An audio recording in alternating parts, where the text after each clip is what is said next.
Space Force is finally here, you guys, but did it stick the landing? Yes, that was a space pun. I'll be here all day.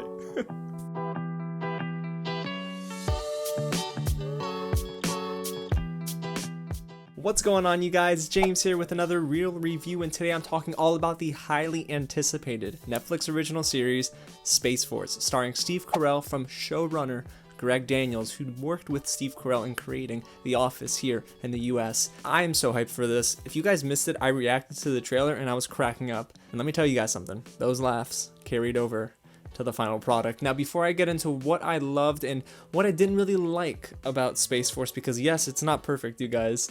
If this is your first time here at the channel, welcome to Real James, and if you're wondering who that is, that's me, and I love talking all about movies and TV, so if you like what you hear and what you see, go ahead and hit the big red button below and subscribe to the channel. Now, don't let me do all the talking, guys. Get loud in the comments below and let me know what you think of Space Force when you see it, or if you're excited, or if you're not too excited for the new Steve Carell comedy. So without further ado, let's hop into my review of Space Force. So if you don't know much about this series, it's based on, sadly, what is the actual branch of the government, Space Force, a legit military in space to protect airspace, or it's as stupid as it sounds, but these are the times we live in here in the United States. The show is created by Steve Carell and Greg Daniels and is 10 episodes long with about 30-minute episodes each. Some go over like by a few minutes or so, but it's very digestible. The story surrounds 4-star General Mark Naird, played by Steve Carell, and his family, Maggie, played by Lisa Kudrow from Friends, and their daughter Erin, played by Diana Silvers. The series puts Mark Naird in some crazy situations and very ridiculous scenarios, but it's just as ridiculous as Space Force itself. So there's a lot of political commentary and social commentary that's found in the writing for each of these episodes. And the goal for Space Force? Boots on the moon in 2024.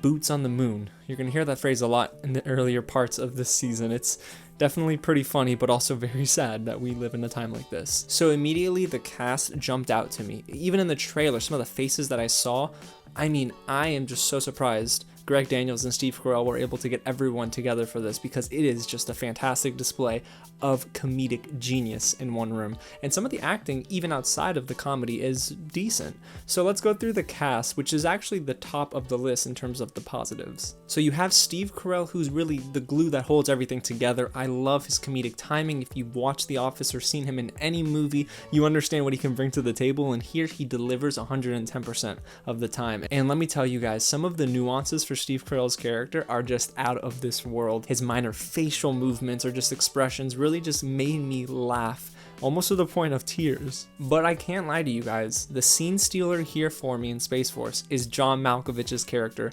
Dr. Mallory. I don't know how they did it, but the way they wrote his character is so freaking hilarious. His purposeful, slow, methodical dialogue is incredible. I mean, there are some of the funniest moments in Space Force that include him, and it's because he really delivers such a unique and different approach to comedy here, and I love it. I think John Malkovich is a gem even before Space Force, but this solidifies him as being one of the funniest actors in Hollywood. And don't kid yourself, this series is really self-aware, so it hits home really on the fact that this is pretty much a sitcom in and of itself. Now, going down the list of the cast and crew, there are some incredible standouts here that don't get enough time on screen because I selfishly wanted to see more of their acting and their comedy. Jimmy O Yang plays Dr. Chen, and he was actually in Crazy Rich Asians. He played one of the best friends, I believe it was, of our main character in that film, and he is hilarious here and sometimes so deadpan, and it just made my sides hurt. Then you have the assistant to General Mark Naird, played by Don Lake. Ben Schwartz plays F. Tawny, which is a hilarious play on the F. Jerry. I'm not gonna say the word, guys, but if you go on Instagram and type in F. Jerry, yes, the full word, you'll see this social media influencer who just creates a ton of content. This is who Ben Schwartz is spoofing, and I think it's hilarious. And then there's another big standout here. Captain Angela Ali is played by Tawny Newsome, and she's really good in the acting department. I mean, yes, she's really funny in this show, but there's a stretch down the road where it gets more dramatic, and she leads the pack there, and I think that Tawny Newsome is a star. I really want to see her in much more than just Space Force. But outside of the cast and crew, one of my biggest questions was, is this going to just be The Office in modern day time with a political spin?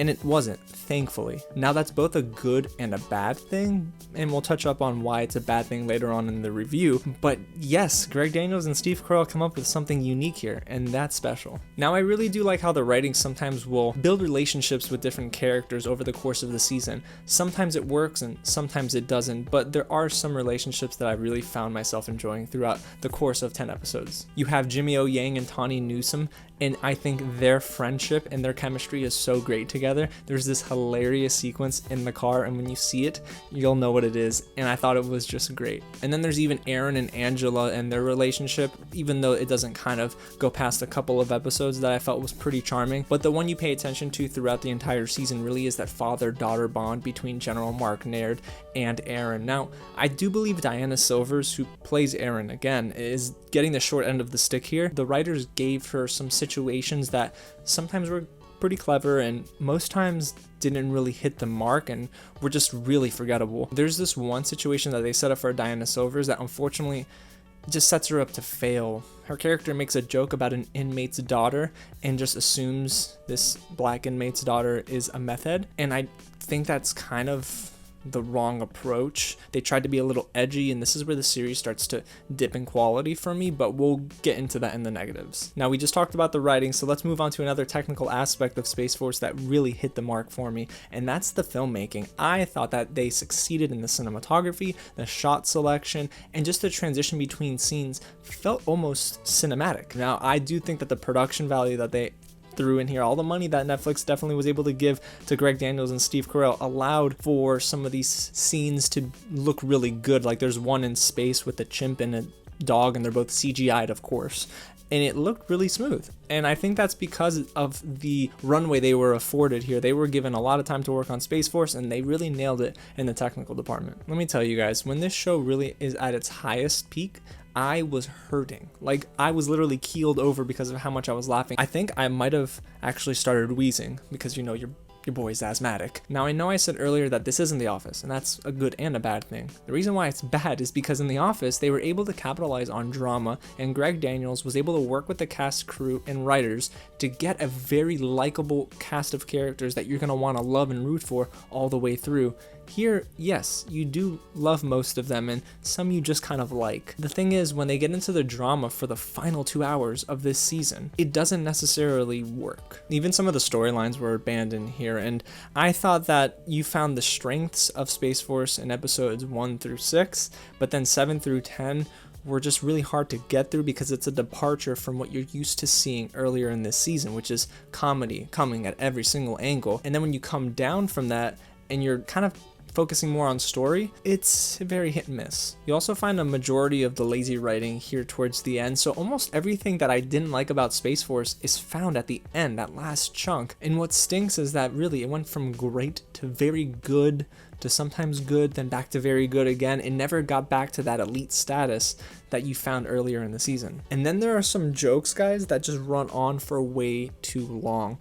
And they all have to deal with General Mark Naird singing songs. You know, in the trailer, they tease this one scene where he's in his office alone singing the Beach Boys' Kokomo.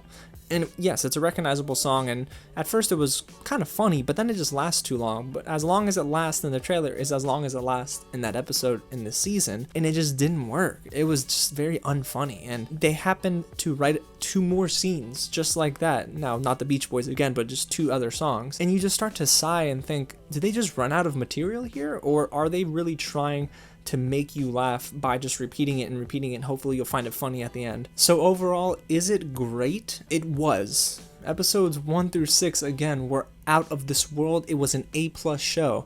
But then when you get to the end and you start to run into the dramatics, that's when the show actually hits a wall. And then for me, I start to get a little disinterested because I don't want more of drama. I was here for the comedy that you were so consistent with in the beginning of the season. Steve Carell, John Malkovich, Jimmy O Yang, and almost every single person in this cast and crew was absolutely fantastic. I just really can't wait to see what they do next, and hopefully we'll get more of them in season 2. So if you had to ask me, the best episode here is episode 3, which involves a congressional budget hearing. There's a moment where I was watching it on my iPad and I laughed so hard that my iPad fell. And the worst episode is episode 7, that deals with a female scientist by the name of Edison James that attends Space Force in the headquarters and tries to sell her rocket fuel.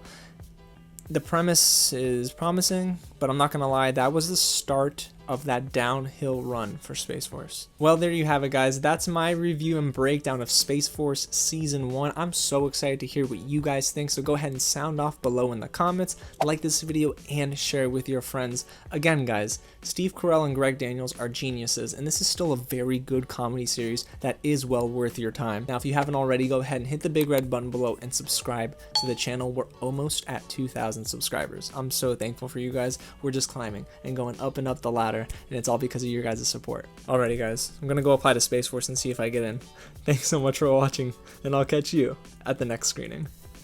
I'm not getting into Space Force, nope.